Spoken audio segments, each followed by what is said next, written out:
Comment un bateau peut-il naviguer dans le vent plus vite que le vent lui-même? À première vue, c'est illogique, mais l'explication de ceci est simple. En résumé, le vent est redirigé par la voile dans le sens de la marche. Ceci génère une force égale et opposée qui fournit de la puissance au bateau en le poussant vers l'avant. Le gouvernail contrôle la direction du bateau.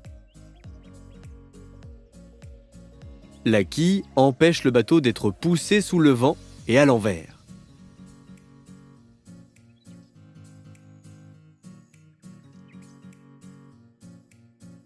La voile a le même effet qu'une grosse hélice ou un gros ventilateur qui souffle de l'air à l'arrière du bateau. C'est la même chose.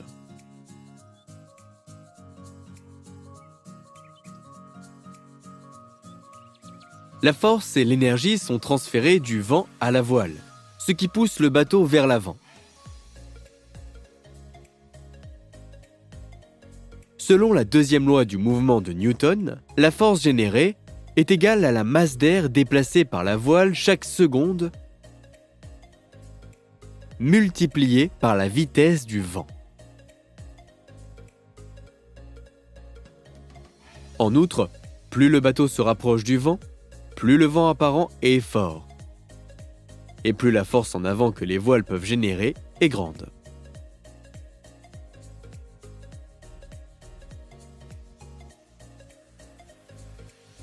L'énergie cinétique transférée à la voile peut être estimée à l'aide de la formule standard de demi-mv².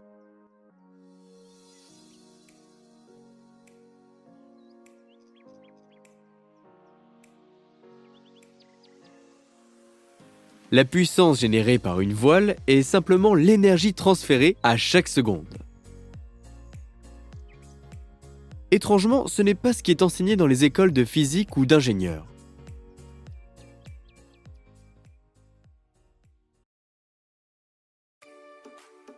De manière significative, les parties au vent et sous le vent de la voile redirigent le vent vers l'arrière pour générer une force vers l'avant.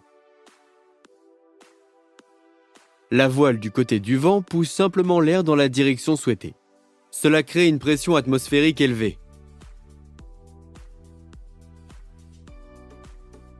Lorsque le vent est dévié par la voile, il exerce également une petite force sur la voile, ce qui amène le bateau à basculer contre la quille.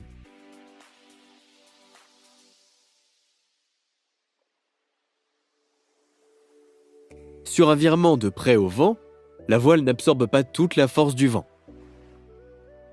Le vent conserve l'essentiel de son élan et de son énergie après avoir été dévié par la voile.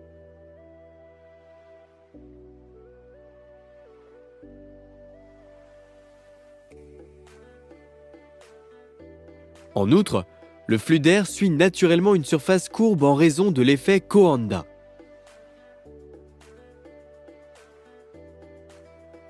Ainsi, la partie sous le vent de la voile redirige également le vent en arrière. C'est extrêmement important.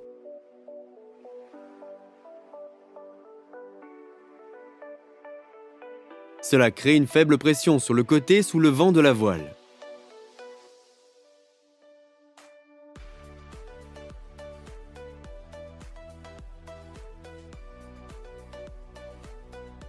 Pour un cap donné, l'angle d'attaque optimal de la voile par rapport au vent maximise la quantité totale d'air déplacé des deux côtés de la voile combinés.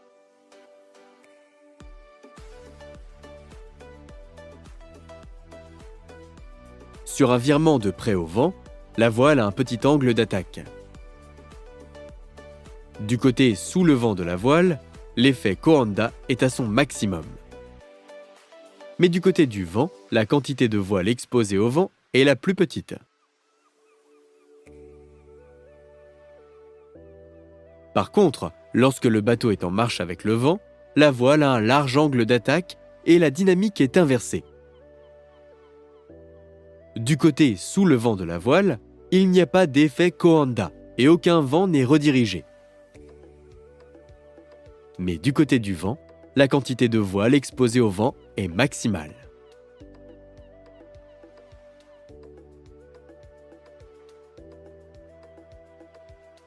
Concrètement, le côté sous le vent de la voile est plus efficace pour réorienter le vent que le côté au vent, pour deux raisons. Tout d'abord, la forme typique d'une voile cintrée accentue l'effet Coanda du côté sous le vent de la voile, au prix de moins d'air déplacé du côté au vent. Et deuxièmement, l'effet Coanda qui a une plus grande portée horizontale.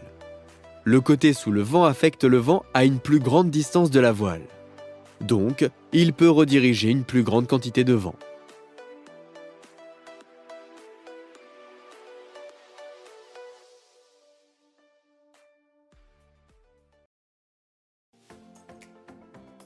L'effet Coanda signifie que un voilier peut naviguer à 12 km/h avec un vent de 10 km/h. Par rapport au vent, le bateau peut naviguer à une vingtaine de km/h.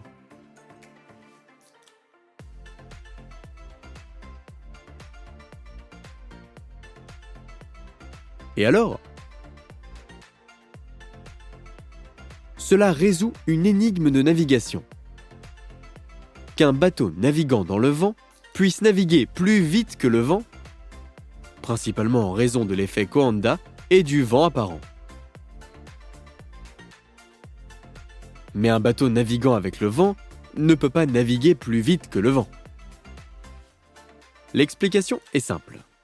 Lorsqu'elle navigue avec le vent, la voile déplace l'air dans la même direction que le voyage et n'a rien à pousser contre. Par conséquent, aucune force égale et opposée n'est possible. La force générée par la voile est limitée à la vitesse du vent.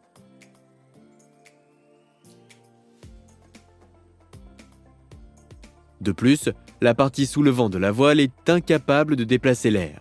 Aucun effet Coanda n'est possible à cet angle d'attaque au vent.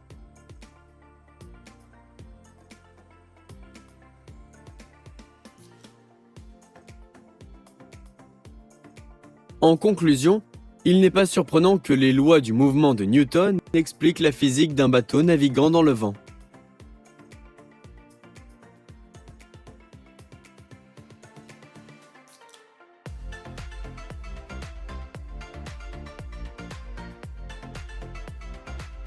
C'est tout. Je vous remercie pour votre attention.